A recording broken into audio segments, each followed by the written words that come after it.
like if they're ever in a dark place, that they could, receive the light instead of just being stuck in the dark. And when I say receive the light, it's to know that there's people out there that care about you, and it may not seem like it, but you it's somebody that care about you, and that person is the light. So don't run away from that light and be concealed in the dark, because when that happens, you're forever gone. And so this film brings up suicide awareness. You know what I'm saying? And also to not do drugs to escape your reality. Face that reality and then find the light. That's what I want them to figure out. Yeah. Hey, yo, G-Dash, boy, take your hat off. Fine. This week on Hats Off with G-Dash Jones.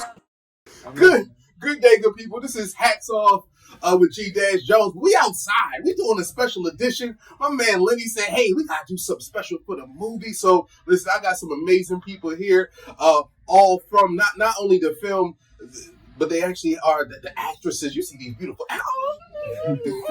Listen, go ahead, Lenny, introduce yourself and the people you brought with you. Go ahead. All right, so I'm Lenny Williams, author, writer, director, and that's all I'm going to say about myself. We're going to go ahead and go to our wonderful actresses.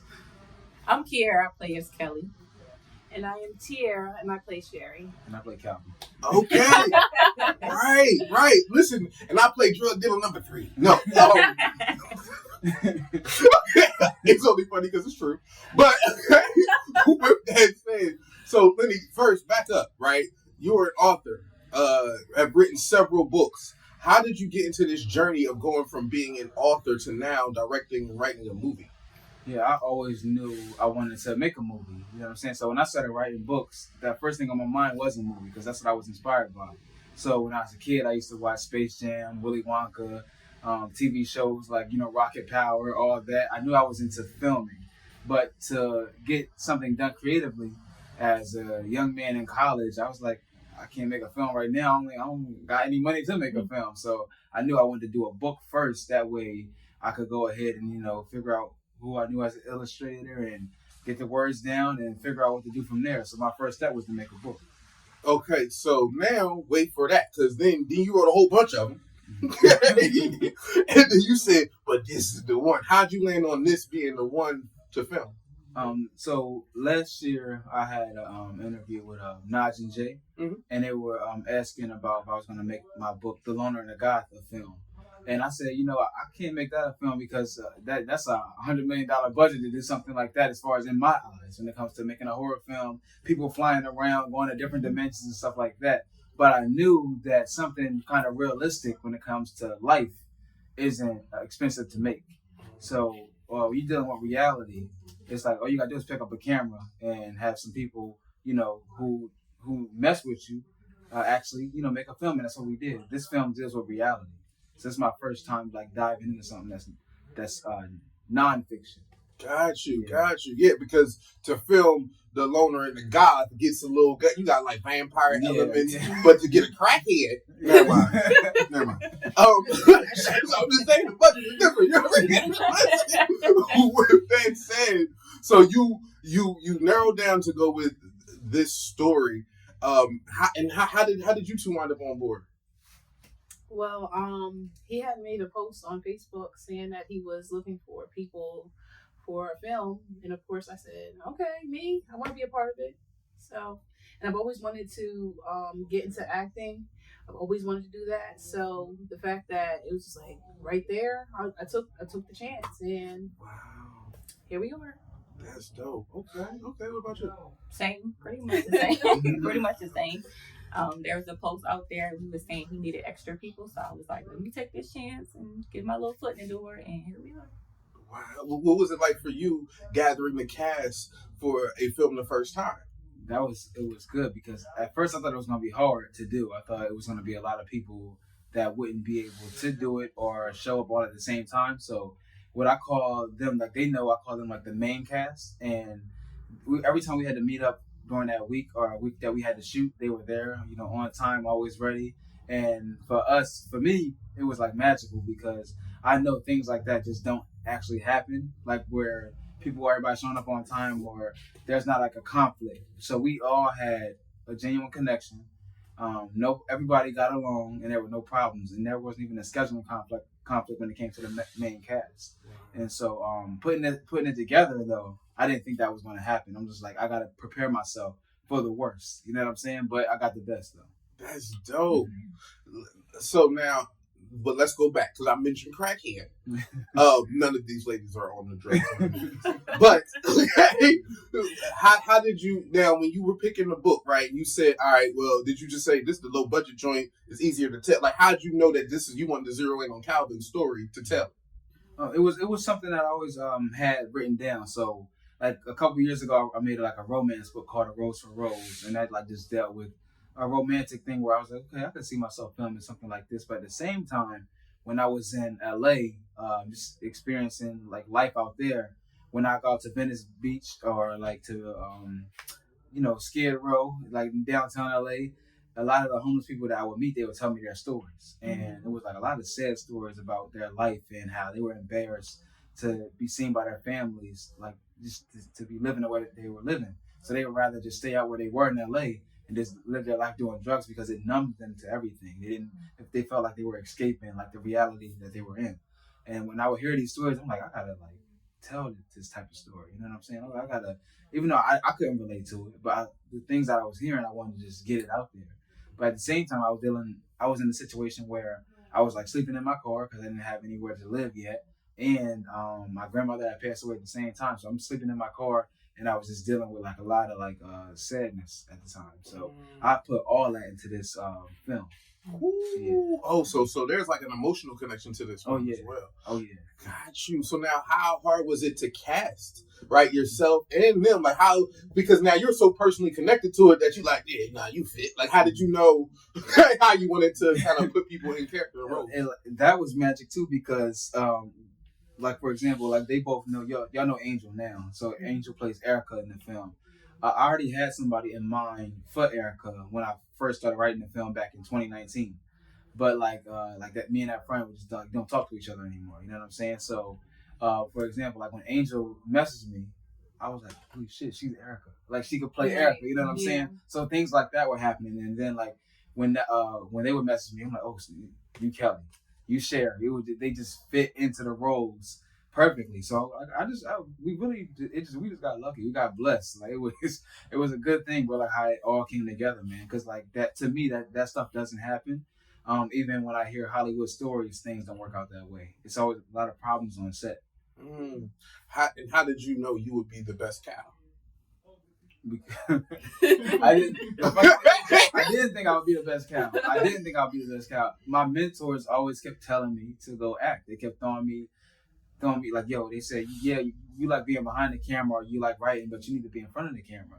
You need to take a risk and try it. And so last year I started doing like little acting classes and stuff. And I was like, okay, let me figure this out. I guess they want me to be in front of the camera. Let me go ahead and try it. And they would not stop telling me to get in front of the camera.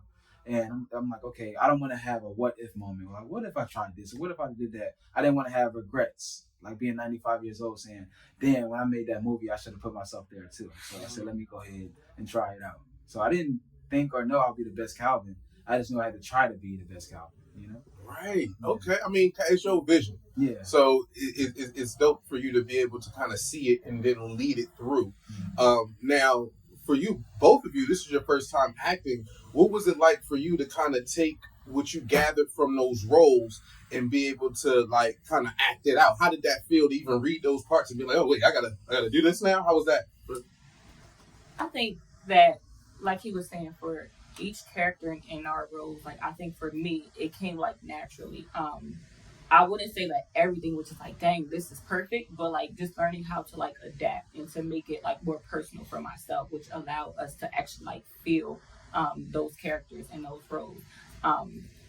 One of my things is too, like I'm an author as well, and I want to turn my book into a movie. So like having this experience was something that was like helpful to be able to, like you were saying, be on the other side of the camera instead of behind the scenes, instead of just writing and the work in itself. So this was definitely something that I felt like was helpful, but it also like felt like it was right. So I appreciate Lenny for this experience. That's dope. Now, and I'm actually very curious. Well, A, make sure people know the name of your book too. Yeah. So my book is Lost Girl Urban Novel. You can find it on Amazon or thekeyjourney.com. And I also have a gratitude journal, 31-day gratitude journal.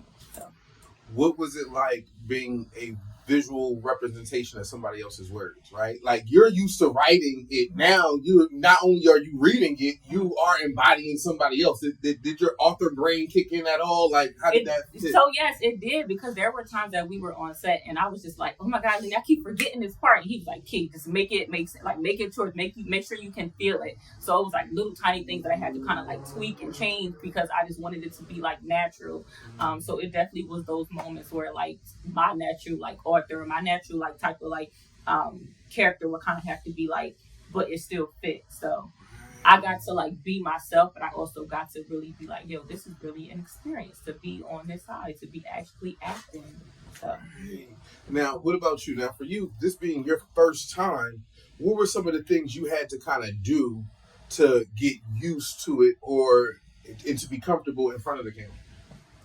So before we actually started filming, he did give us our lines, and I would be like, dang, how there's so many different ways I could say this one line. And I'm like, it wouldn't really come together until we came together as a cast. It's like, okay, it depends on the tone of everyone for it to all tie together. And my character, I'm so glad that I was able to play her, because in general, me and my character are very similar. So it wasn't really like I was like stepping out of my comfort zone too much. But it was like really just an honor just to be in film. So. Okay, now you, right? Because you was wearing, listen, this is hats off with your boy G-Jones, but he had 15 hats on. You was writer, you were director, and you was actor, and then like you also converted the book into the screenplay. So how did you have to manage all the hats to get the vision together? Because like sometimes you in the middle of acting, you like, oh no, I need a little bit more emotion than that. like what was that like for you? Yeah, it's funny because they see me going through that, so it'll be times where like I'm immediately thinking about an angle instead of thinking about my line. Yeah, so like I come in, I tell them they're doing a good job and stuff, but it'll be moments where I might burst out into laughter because I know that I literally forgot my line because I'm worried about my cameraman having a good angle, or I'm worried about him having good audio. I'm like, hey, did that look good? Did that sound right? And I had to tell myself like, he can see what's going on. He's watching the movie as it plays, and he has experience. I'm like, yo, you gotta tell yourself to shut up and trust your camera guy, and trust the audio that he hears. He got the earphones on, and just be like, and get into character. So in those moments, I get into character, and then I'm like, all right, we're all good. And so to convert though, with it originally being a book into a script, I already see it played out in my head. But like they were mentioning before, me and her were talking earlier. It'd be times where like we have an extra person who wasn't part of the main cast, but they didn't show up or couldn't show up. So now they were probably an integral part in the story to make things change. So I have to rewrite something because like, all right, this person not showing up. Now it's like a living document. I literally got to change the script up so that we still make the storyline work. And yeah, it was just a lot of that going on too. Even with locations, we thought that it was going to be a lot of location changes due to like owners not letting us into certain things or whatever. But that worked out for us, thank God. So if things did change up that way, though, I told them yo, I'm probably gonna write something different, but we still gonna be together. But I'm probably about to write something different because it's not something not working. But everything worked out just fine. Okay, now, but I'm gonna tell you here's it. All right, you know what this is, right? As an author, you're used to having full control of everything yourself, right? Actually, all the things that you've done, you had full control over. Yeah. This ain't that. How did you give up control enough to be able to complete the mission? So coming in, I think they all noticed that my ego was put to the side. That was the very first thing. My ego was put to the side, and I was like, all right, look, we're all in this as a team. And as you all can see, our characters are all developing together. So this isn't like a boxing match where it's the boxer worried about itself. This is now a basketball team, a football team. And we got to win the championship. And winning the championship with this script is getting it completed. You know what I'm saying? So I'm like, all right, as a team, let's get these scenes done together. And the thing is that we came on set though having fun first. We didn't come on set like everybody. I'm strict and I'm making people feel uncomfortable. It's like, nah, we having fun. We enjoying each other, and we became a family first. That's why we did like little game shows in the beginning and did little fun questionnaires to put on YouTube because we got comfortable with each other. And so that's how I came into it when it came to like not coming in like, all right, yo, we doing this right now. I'm like, nope, y'all gonna be comfortable. I'm family. I am Calvin. She is Kelly. She is Sherry. And then it just all worked out just fine. You know? So what was the biggest or hardest struggle of going from author to director, filmmaker, screenwriter, actor? It was knowing that you don't have that control. Even though like I said everything I just said about like the teamwork, the hardest part was this may not get done at the time you wanted to get done. You know what I'm saying? Anything could happen. It could be a time where your cameraman don't get sick. He can't show up. And you gotta pay him, or you gotta find somebody else to pay, but they gotta have the same camera. You know what I'm saying? Like anything could happen. And I gotta make sure that everybody's good. So I'll be like, hey, y'all all got home safe? Everybody good? Like I'm making sure that we're cordial, the relationship stays the same, and that there's no bridges being burned. When it comes to being an author, you just to yourself. But as a director and everything, you lead in a way where you got to make sure the relationship with everybody remains the same. I got to make sure that the vibe is good the whole time. You know what I'm saying? Because one little thing can throw that all off, and then the film's not completed. Because you could record about 50 to 60 minutes of something. If that actor don't want to come back because they feel uncomfortable or they don't like somebody, now you got to try to put something else in or rearrange it. It's just a lot of that changes up. And we in Delaware. It's not Hollywood. We had to make it work that way, you know. So, thank God, this all worked out just fine. Absolutely. All right, I gotta ask, what was your favorite part of being a part of this? A calm summer day. A calm summer day. What's your favorite part about being part of Calm Summer Day? My favorite part was meeting everyone. Like he said, like how we all created a bond, and how we are like family now. It was completely good vibes the whole time, and everyone was genuine. So it's like we built our own tribe, and that was my favorite part about being in this film. That's dope. Yeah, I would have to agree. I'm such a people person. I may look like I'm shy, but I can talk. They know. So like just I don't know, like really actually building like the connections. I think that you go so much further when you have a team, like you were saying. It's so important and it's so imperative to let people know that, you know, like we can go far together. So like creating those connections, those bonds, like having those times we were doing like the games and really like becoming a family, like that's extremely important.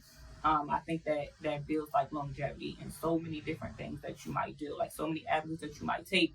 And even in this, it was just like, all right, after this is done, what's next, y'all? Like, we still want to stay connected. Like, you know, we still want to, you know, do things in life. So I think that was like the best part about this, all in all. That was beautiful. Oh, Miss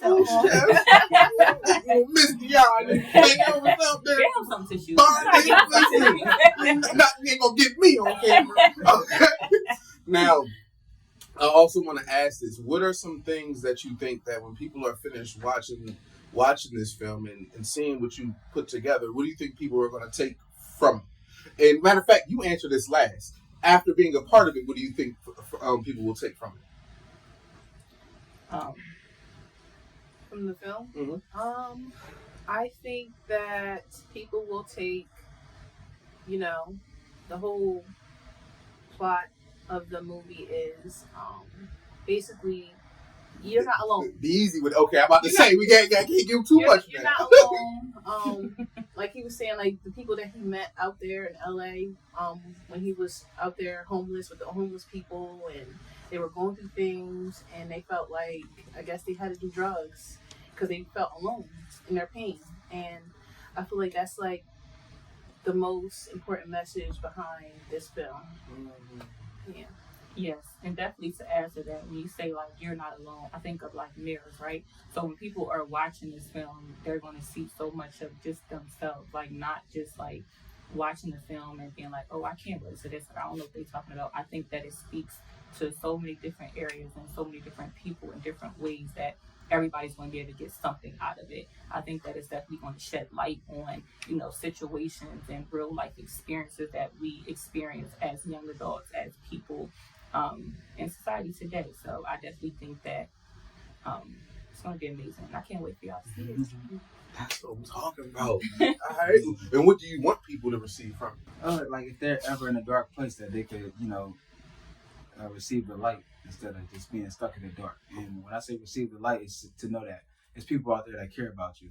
And it may not seem like it, but it's somebody that care about you, and that person is the light. So don't run away from that light and be concealed in the dark, because when that happens, you're forever gone. And so this film brings up suicide awareness, you know what I'm saying? And also to not do drugs to escape your reality. Face that reality and then find the light. That's what I want them to figure out. Yeah. Okay.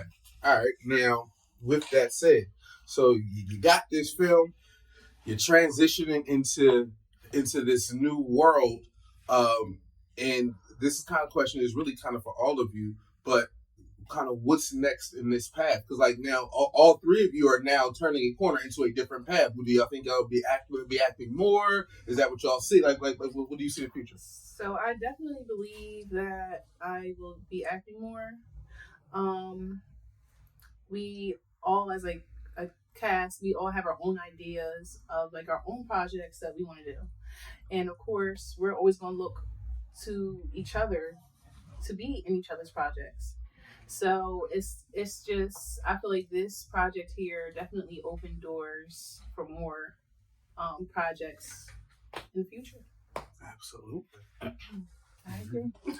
I agree. I definitely think that I do see myself acting more. I do see this being like a continuous thing. Like I said, the connections that we've like made with each other, it's going to open so many doors. This is going to touch so many nations. I'm speaking that it's going to go worldwide. So it's definitely, it's definitely going to be a big thing. So I definitely see myself continuing this in this light, and all of us excelling. Okay. What about you, good brother? They pretty much nailed it. But it's like we're always going to work together. So we even got like a main cast group chat that we part of, right? Because we just like not letting go of that connection. And every individual has a project they want to create. And due to them helping me out, I told them I'm always going to be on their team, meaning whenever they need help, whenever they need help getting things directed or completed, I'm going to be there for them, And they seen that on set too. Whenever they wanted food and stuff, I got them food. And they didn't have to say it. I'm like, I'm getting y'all some food. It was like, I'm glad y'all here, so let me take care of y'all. Like, and I let them know, like, when it comes to, a summer day merchandise or whatever, we're going to get that popping so that, like, for life that y'all always got this. You know what I'm saying? For life that I got y'all. So that's the thing. For me, it's not about me. It's about the entire team. And I want to make sure I'm always going to be part of the team and that I'm there for the team. So that's what I think about. I don't even think about myself when it comes to future projects. I think about their projects. So I can help them out. Yeah. Dope. Just mix me in the joint. It's not foggy for y'all. None of y'all foggy. It's glassy. It's getting glassy. I don't know why it's so glassy. It's glossy and all the things. Now, all right. Now, is there any advice, right, that you would want to give somebody who's new in this world, like new going into this acting space, or new that's getting into this going from author to writer, director, all the things?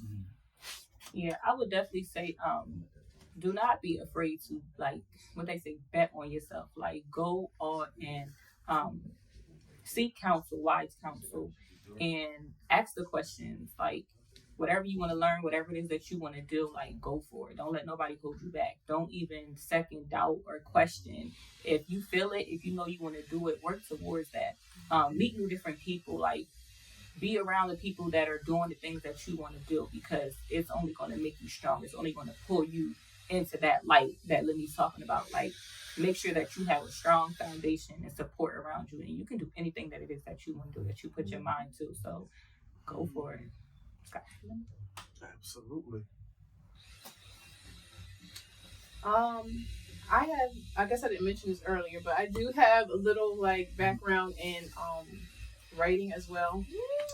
I had wrote a book back when I was like a young teenager, I used to write poems and songs, things of that nature.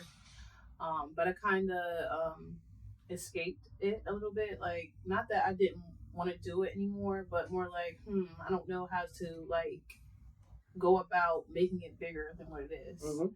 And I didn't believe in myself, I guess. So to piggyback off what she's saying, like, you had to like, look, I'm doing this, I am that, and it's gonna be this. Like, you have to like have that courage within yourself, and network with the right people, and you can do anything. Absolutely. And I would add to that too, like, even doing what it is that you want to do, don't let nobody tell you that, or don't let nobody deter you from what it is that you want to do, because that's another thing too. Like, you may have like a dream, or you might have like a goal that you want to reach, and then somebody will try to tell you like, oh, you can't do this, or you got to do it this way, it got to be that way. No, you stick to whatever it is that you want to do, and you see that thing through, and you can do it. That's a fact. Hold on, before you speak, again, you watching Hats Off with your boy G Jones. If you're currently watching, I do need you to make sure that you have a bag out, briskly grasping at the gems. Okay, the gems is just here. But where are you going? Listen, around. Get the gems. He was going to get a bag to get the gems. They're everywhere.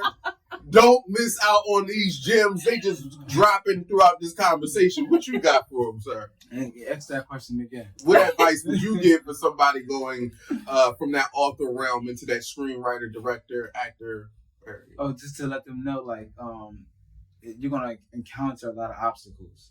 So be prepared for the obstacles. And also, if you do have a big ego, if you are very conceited, if you're very arrogant, then it's not going to work for you. Because a lot of authors, they're in their own worlds, right? And a lot of them, due to them having their own worlds that they create and that they're just by themselves making their own story by themselves, there's an ego that develops. And then they just think like, nobody's story better than mine, or I'm the best author out here, and nobody can tell me anything different. You run into that in a lot of the people in the author community, especially fiction. If they're trying to encounter the film world in today's society, that's not going to help. Now, it probably helped back then when it was more of a traditional setting. When you get a deal with Hollywood, you go ahead and tell your actors whatever, and you just tell them off. Not anymore. And then, first of all, you want your film to be great anyway. You would want your actors to be like family. So they need to come into the film and understand, like, there's going to be obstacles. I need to get along with all these people, and I need to make sure that they feel comfortable so that we can execute this film the right way if they want a good film to happen. Okay, now, and I wasn't going to ask another question, but now I got to ask another question. How can I, and this don't sound ignorant, just a little bit, but not a lot, okay? Sometimes people do stuff, including me. Everybody do some stuff, and somebody could watch it and be like, that was stupid. Why would you do that? And then, but like, you are the director, right? So you could think, that's stupid. Why could you do that? But then you can't say that because you got to keep that ego in check that you was talking about. Okay? How did you keep that ego in check when managing so many different people that ain't always doing, but I said it like, they not saying it like this. Okay? How do I get to like, how did you get that ego to not be like, we're just running back as many times as possible. So if it was a scene that was serious, but somebody's character would like laugh, and it was just like, for example, like one of our characters, his name is Lewis, but his name is Leon in the film. It was a serious moment between him and Calvin, and then Lewis' character, he would laugh when he said it, and he was like, oh, I don't think I should laugh in this scene. I said, okay, it looks like you probably gotta get the giggles out your system. So we're gonna have you do this like 3 times first, with you forcing the laughter out, and then after that 4th take, I know you probably gonna be ready. He laughed twice, getting that laughter out. By the 3rd take, he was serious, and we had a serious conversation between him and Calvin, and it worked out just fine. But I wasn't on him, I wasn't grilling him. I was right with him. I'm like, I laughed with him in the beginning. And then he's like, all right, cool, I got this out of my system. Here we go. And so that's how we took him. Even if somebody felt like they were messing up in the beginning, I'm like, you're good. Like, we're going to chill. We're going to, like, try it again. You know what I'm saying? It's like, that's how I approached it. But it worked for me, you know? And so I would tell people, if they wanted their film to work, you got to do that. And they came with great attitudes, too, you know? Because the thing is, if they came and they had bad attitudes and things of that nature, it wouldn't have worked. We probably would have matched each other's energy, and then the film just falls apart. But we all came in with good attitudes. We all came on time, and we made the film work. Okay, so again, if you are choosing to do a film, if get somebody patient, right? Like, I don't know where you find them, right? They might got them over at Foreman Mills. You can get them for cheap. But get a little get somebody with the patience, and you walk out. Okay? You let them do the thing, okay? And you walk out when it's done. Because the patient person need to be there. He ain't say that, but that's what he was. He's patient as hell. So, thank you so much for a phenomenal interview. I definitely want to tip my hat to y'all. Now, as you know, I tell people if you give me a word, I give you a poem. As there's three of you, if you don't mind, I can get a word from each of you, and we can do a thing. Go ahead. So I'm going to start off with success. Okay. My word is going to be evolve. Evolve. Okay. And my word is going to be peace. Okay. Success, evolve, and peace. I'm thinking, when I see success, it's really me seeing an evolved version of peace. Mm-hmm. In other words, I tried to go at it alone, but it was hard for me to successfully reach. I tried to go to the church, but I couldn't hear the pastor when he chose to preach. I tried to see it in school, but I didn't want to hear the professor when they tried to teach. See, my version of success, well, the evolution of it, no, it doesn't come from something that starts as a primate in a primitive state. It's more like me learning to put my ego aside so we can collectively be great. See, this is me trying to face my fate in a way that they can't erase so we can create something that is not just internal, but even if we gave it to them, they couldn't take. See, this is how I know what the evolution is meant to be. This is how we can evolve as long as success involves you and me. See, this is where the comparison has to reach its peak. See, people can compare success to peaks, but they don't realize until they get a piece of success that it's something that is truly already meant to be. Mm-hmm. Most of the time, people can't find peace within themselves because they're judging everybody else and thinking how they are not moving successfully. Well, now you mad because you hungry while they're going to successfully eat. See, what I need you to know is success evolves from within self to being outside of self so that you don't have to be lonely as Cal have made felt. See, I know what you're thinking on a calm summer day, what this may be, but this is something that can be calm as long as we can achieve peace by evolving through success and equaling unity. Poem. All right, it's your boy G-Jones. You know, I'm here with the amazing cast of A Calm Summer Day. Anything y'all want to say to the people before we get up out of here? Oh, yeah, support the campaign. Yes, definitely. Indiegogo. And, you know, just be prepared for us to have our film in theaters and prepare to see, you know, G-Dash on it, TT, Keiarah, and me. So it's going to be great. Yeah, absolutely. Listen, it's hats off for G-Jones. As I always say, love yourself first and everything else fall into place. See y'all.